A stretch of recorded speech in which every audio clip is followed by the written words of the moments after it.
Well, hello again, everybody. Welcome back to Walking Through the Scriptures with Joseph Pahoda. I want to do just a quick impromptu video addressing the J.D. Greear controversy where he 2 Sundays ago was yelling at the congregation for basically saying, and I'm going to show you this little short clip and basically showing what he said, and I'm just going to dive into it a little bit. So let me just show the clip. Well, before they give you all some background on it first. For those of you who don't know, J.D. Greear is the pastor of the Summit Church in Raleigh, North Carolina, but it's really like North Raleigh. It's really more towards Wake Forest, North Carolina. And here's the thing, I live in Wake Forest. And remember how I told y'all, we've been looking for a church now for a while. So me and my family, we've actually been visiting the Summit Church for about a month and a half, okay?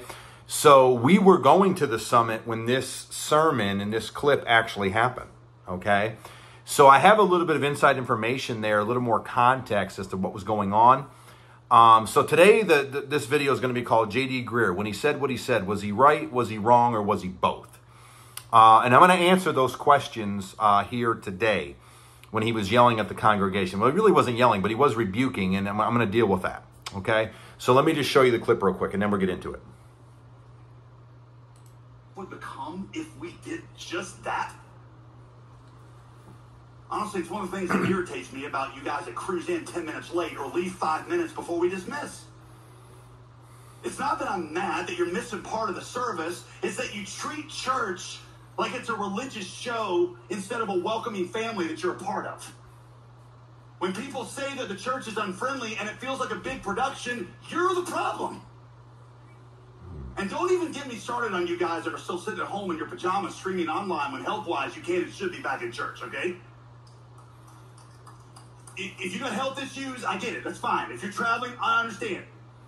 But some of you are still sitting at home right now on your couch because you've reduced church to a program you watch, and that is not church at all. Hey, James is punchy. I get to be a little bit punchy too, okay? So that's the clip, and I want to break it down. So a couple things there. Number one, like I said, we've actually been attending the Summit Church for the last month and a half. Again, it's only about 15 minutes from my house because it's more towards even though it's officially Raleigh, it's more towards the Wake Forest side. And I live in Wake Forest, North Carolina. So in our search for trying to find a church, we've been attending the Summit for about a month and a half. And again, I was attending when he preached this. So that first of all, I can attest that video there is authentic. That actually happened, that actually was preached, and that actually was happening. But many things there. Number one, he was talking about the book of James, and he was talking about, being part of a family, and you heard it there in the video. So that was really the context of the sermon. And I'm going to go ahead and include his sermon, the full-length context of it in my description here of the video, because I'm here to tell you, he was preaching on the book of James, and and he was basically talking about faith without works is dead. And he was talking about the early part of James chapter 2, where he was talking about favoritism and putting the rich people in the front and the poor people in the back, and how we're not supposed to be doing that and all that. I'm going to tell you, J.D. Greear's sermon on James chapter 2 was one of the greatest sermons I've ever heard, breaking it down, I've ever heard. This sermon was phenomenally good. I'm just here to tell you, I've listened to the whole thing. This sermon was legit. This sermon was absolutely legit. So you can't get him on preaching it incorrectly or not being sound or anything like that. No, this sermon was sound. This sermon was legit. Okay. And honestly, it's probably one of the greatest as far as being a church family and not having favoritism, because he brought it into the modern day and how we discriminate based upon political, Republican, Democrat, rich or poor, homeschooling versus not homeschooling. I mean, we have our little biases in our churches today. It might not be rich and poor and putting the rich in the front or the poor in the back. Even though I do have a lot of churches today, like the Potter's House, who put the Dallas Cowboys in the front, or they put the video on them when TD Jakes is saying something. They'll put the video like on Emmitt Smith and all that. They've done that in the past, and I've always hated it. It's always given favoritism to the Dallas Cowboys because they go to the Potter's House in Dallas, that kind of stuff. So yeah, that's blatant violation of James chapter 2. Okay. So J.D. Greear was dealing with all that, and I'm here to tell you it was a phenomenal sermon. Okay, it was just fantastic. So therefore, this bit that I just played for you was at the end. Now, Some people had heartburn for many reasons. First of all, I've heard some comments online talking about, well, you know, just preach the gospel, and if you preach the gospel, you wouldn't have to preach that. Okay, stop. He was preaching the gospel, and like I said, it was James chapter 2, and he did a wonderful job. This part of the sermon was at the very end, and he was doing like a little bit of house cleaning, if you will. He was just basically, you know, talking to the church, and he did some things that irritate him, that bother him, and he was just trying to police some of that up, okay? Which, as a senior pastor, you have the authority and ability to do. Now, if people don't like it, whatever, then we'll talk about that here in a little bit. But you have a right to basically police within house, if you will, okay? And you're not in sin or wrong if you do that, in addition to preaching the gospel, which he did. He presented James chapter 2. He presented the Bible, all of that. This was at the end when he was doing some housekeeping right before the altar call, okay? In and of itself, there's nothing wrong with that. He was just basically talking to the summit, talking to the people there at the summit. So he wasn't doing it for all churches everywhere or anything like that. He was talking to the summit and the people there that go to the summit. He was doing a little house cleaning, which is perfectly fine. I also heard some people say, and this is what bothers me, and I'm going to use this as a teaching point. I've heard some people say, well, you know, it was just wrong that he said it because, you know, what about people with disabilities? And what about people that have to leave early and because, you know, they have to like beat the crowds because they're, you know, disabled or whatever. Did you hear the video? You see, he said that. He addressed it. He's like, I'm not talking about people with disabilities, or I'm not talking about people who, you know, who are traveling and all that. Basically what he's saying, he's like, I understand there's exceptions to the rule here. And he gave grace for that. He even said it. He's like, I'm not talking about people with disabilities. I'm not talking about people who travel. He's like, I get that. So in saying that, he's acknowledging that there are exceptions to these rules, okay? And he said that. He's given you that, okay? So when people said, well, what about disabled people and all that? Did you hear the full video? Did you hear the part where he made exceptions for it? Now, I will say this. Some of you, now, I don't know who you are, but I'm using this as a teaching point. There may be some of you out there that they would stop that video right after he said, you're the problem. And they would stop it right there. And then that's what they'd put on their Christian YouTube channel. Well, saints, when you do that, are you seeing how disingenuous that is? Because one, you're not giving them the full context of the sermon. But two, you're not even giving them the full context of his full thought. Because right after he said, you're the problem, then he started talking about people who don't come to church and they listen to it in their pajamas and all that. And then he said, but I'm not talking about people who are traveling. And I'm not talking about people who are disabled and stuff like that. So that is the full narrative. So if you were to cut your video off, if you were to edit it and say, you're the problem, and then you end right there, and you did that on purpose, then I'm going to tell you, Christian content creators, your channel lacks integrity and you need to repent. And if you don't want to repent, then quite frankly, you need to shut your YouTube channel down. Because there's nothing Christian about your channel. You are a liar, sir. You're not operating in integrity. You are disingenuous in your representation. You're misrepresenting the narrative, and you're doing it on purpose if you did it on purpose. If you did it on purpose, you're on purpose misrepresenting people. And you're misrepresenting what happened there, and that would be a lie. It is a half-truth. Well, a half-truth is also a half-lie, which means you're lying. And if you're doing that on purpose, if you were to edit that and cut it off with, you're the problem, and you stop right there, and you know there's more to that story, but you purposely cut it off so you could perpetrate your agenda and your motive, then you're a liar, sir. You're a liar, ma'am. And your so-called Christian content creator YouTube channel is disingenuous. You're not walking in Christian integrity, and you need to repent. If you're going to quote somebody, you need to quote him in context, and you need to get the full narrative and the fullness of everything they said. You just can't copy and paste what you want it to make so you can prove your point. My point is, you've got to be fair in your presentation. If you're not fair in your presentation, and if you're misrepresenting and you're doing it on purpose, you, sir, you, ma'am, are a liar, and you need to repent. You've got to be fair in your reporting. Now, I asked the question. So if you're doing that, repent. But like I said, I asked the question, J.D. Greear, is that genuine? Yes. Did he say it? Yes. Was he right, wrong, or both? In my opinion, he's both. He's right and he's wrong. He's right in the sense that, yeah, you shouldn't come 10 minutes late and then leave 5 minutes early. Well, I can't even say particularly, because if you're coming 10 minutes late, that means you're missing. And by the way, I have said similar things behind the pulpit that J.D. Greear said too. What he's talking about, I've had mega problems with this too. This has also been a pet peeve of mine too. So I agree with J.D. Greear on this, in the sense of the people who do this, yeah, they are a problem, but they're not the only problem, which is what I'm going to get to. Yeah, when you come 10 minutes late, that means you're not giving God the proper worship. So if service starts at 10 and you come at 10:10, you've missed 10 minutes of praise and worship. So really what you're saying is giving God his due, giving God his praise really isn't that important to you. Or it's important, but it's just important enough. But it's really not the main thing. Because I hear people all the time, you say, I know I'm coming to church because I just got to get a word. Well, really what you're saying is you're probably coming to hear your pastor. Okay, you've made your pastor your show. But I'm like, no, what about the beginning where you go into the presence of God via praise and worship? Isn't God due his praise? Isn't God due his worship? And the answer is yes. So if you come habitually 10 minutes late and you don't have a problem with that, then yes, just like J.D. Greear, I have a problem with you too. Because you're basically saying you really don't care about praising and worshiping God, or at the very least, it's not really a priority for you. You don't value that as much as you do the word, which is a problem, because you should. Okay, so yes, I do have a problem with that. And also when he says, you leave 5 minutes early, I have a problem with that too. And by the way, just like J.D. Greear, now I didn't say it like he said it, and there's a reason why I wouldn't, but I rebuke people for this too.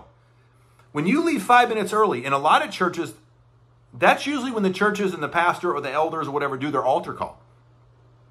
If you're in a church where people come up to the altar and people get prayed for, that's a very sacred time. Because people are getting prayed for. That's when usually the pastor does an altar call for salvation. People come up to the altar to give their life to Christ, however you do it. But I know in the old time church, I'm 47 now. I got saved when I was 20. So back in my early 20s, that's how we used to do it. In the last 5 minutes of the service, that's where people would come up and get saved. That's when they would give their life to the Lord and all that kind of stuff. So why would you disrespect that altar call? If you really believe that we're supposed to evangelize the world and people are supposed to be getting saved, then you should want people to be saved. And if you really want people to be saved, why are you disrupting that? Why are you interrupting people's ability to get saved? That's disrespectful. That is extremely disrespectful. Okay? So, in J.D. Greear's defense there, I have preached the same thing, but I've said it like I just said it right now. Okay? So I've said it differently. But to his point, I agree. People who come 10 minutes late and people who leave 5 minutes early, that's one of my pet peeves too. So in that regard, he's right. You're not giving God his just praise, which is wrong, and you're disrespecting altar calls and people to come to salvation. Completely disrespectful, and it's completely anti-evangelism. So yeah, you need to check yourself. I've said it differently, but in that regard, I agree with J.D. Greear there. It's wrong. It is absolutely wrong, so I agree. However, this is where he was still wrong, though. He said if you're coming to church because you think it's a religious show and not part of a Christian family like it is. So basically what he's saying is he's saying you're coming here for the show and you're not coming here to be a part of a family. Okay. That may be true and that's where he's right. But where he's wrong is his hypocrisy. Like I said, 2 reasons. Number one, I've been going to the summit now. And the word has been pretty good, so I like it. But the summit is a show. It is a seeker-sensitive megachurch. Okay? It's in Raleigh, but it's more North Raleigh, like I said, near Wake Forest. And from what I read online, they have a service on Thursday, which I haven't been to yet, but they have 2 services on Sunday, and they're both packed. I've been to both of them, and they're swamped with people. And what I read online, there's like 11,000 members or 11,000 congregants that go through there on a Sunday or whatever, between Sundays and Thursdays. 11,000 people. Okay, so the summit is a mega church. And when they do like their praise and worship and all that, it's kind of like Hillsong. It is. And K-Dub True, me and K-Dub True, I texted him a little bit and we talked about this. And he's right, because they do it like Hillsong. That they turn off all the lights. They put all the lights on the stage. They have like the strobe lights and all that. So their praise and worship is very, very good, but it is a production. It is a show. Okay? So when you accuse people of coming for the show, but you have made it a show, what do you expect the people to do? Or don't be mad at them for coming for the show when a show in a lot of cases is what you made it. I mean, it just is. The praise and worship, now again, it's a good show. We've been going there for like a month and a half. It's a good show, but it's still a show nonetheless. Okay? And they preach good word there and all of that, but it is a production. Very much so. And in that regard, it very much is like Hillsong. So K-Dub, if you're listening, you were right for pointing that out. And me and him, I had a misunderstanding. I watched his video, his short, and I didn't understand what he said. And then when I rewatched it later, I was like, yeah, Chris, you were right. They do have a Hillsong style of worship. Absolutely. It is a production. It is. I can attest to that. I've been going there for a month and a half. The other reason he was wrong is because, okay, Pastor JD, who made it the show? It's probably like seeker-sensitive pastors like you. So my point is, you can't just say the people in the pew are the problem. The people in the pulpit are the problem too. You can't just rebuke the people in the pews if the people in the pulpit are the ones who created that environment and created that culture and created that seeker sensitivity and created that religious show in the first place. If you guys are the ones in the leadership and these pastors are the ones who are putting, like Hillsong, putting this religious show on, you can't just blame the pews for people coming for the show when the leadership are the ones who created it. So it's not you're the problem. It's, yeah, you're the problem, but so are the people here in the pulpit. We're the problem too because we helped create this. It's both, Pastor JD. It's both. And like that old saying goes, when you point a finger, you got four more pointing back at you. So yes, I agree with you. That is wrong. What the people in the church are doing is wrong. But my point is, if you created that religious show, that comment is hypocritical. It's hypocritical because you helped create the very thing that you're rebuking. So you can't just say you all are coming for the show, but it is a show.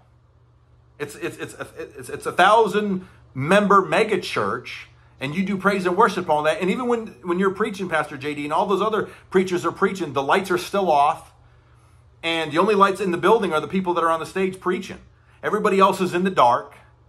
So it is a show. Now again, I'm not rebuking that per se, but it is a show nonetheless. Okay, and you got to admit that. You got to own that. You got to be accountable to that. So when you say you're the problem, and yet you created the problem, you're at fault too. So yeah, they are wrong, and I would say they're a part of the problem, but they're not the only problem. The pastors in the pulpit, who created this, you're the problem too. So Pastor J.D. Greear yelling at his congregation. Was he right, wrong, or both? He was both.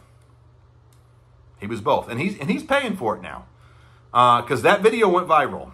And everybody and their brother's talking about it. And I felt led to say this because I've been going there for like the last month and a half. So this was kind of in my wheelhouse. This happened on my watch, if you will. Okay? Now, I heard this. I heard from one of the members that he has apologized. Like, he officially apologized on Facebook. Now, he didn't preach last Sunday, so he didn't get up in front of the people and address it. Maybe he'll address it this Sunday coming up. But I heard he did apologize, like, on his Facebook or whatever. I'll be honest, though. I've been looking all night. I haven't seen it yet. If I find it, I'll let you know. But I heard he did apologize for it. So, okay, I can give grace for that. I can give grace for that. I'm not going to do cancel culture on Pastor JD, or I'm going to give grace for when people screw up. Because God knows when I was preaching behind the pulpit, I said some things that I regret now. My point is, when I was preaching and when I was pastoring in Iraq, or being assistant pastor in Iraq, I've said some things that I would never say now. I made mistakes behind the pulpit. I screwed up and said some things I shouldn't have said. So my point is, so I don't become a castaway, so I don't become a hypocrite. I'm going to give some grace here. I'm going to give some grace here, particularly if he apologized, which I heard that he did. So I'm going to give some grace here. But was he right? Yes. But also at the same time, was he wrong? Yes. He was both. Okay? So my two thoughts on it, particularly since I've been going to the Summit Church for the last month and a half, I thought it was relevant. So if this has blessed you, hit the like button, hit the share button, hit the subscribe button, and I'll see you next time. Until next time, God bless everybody.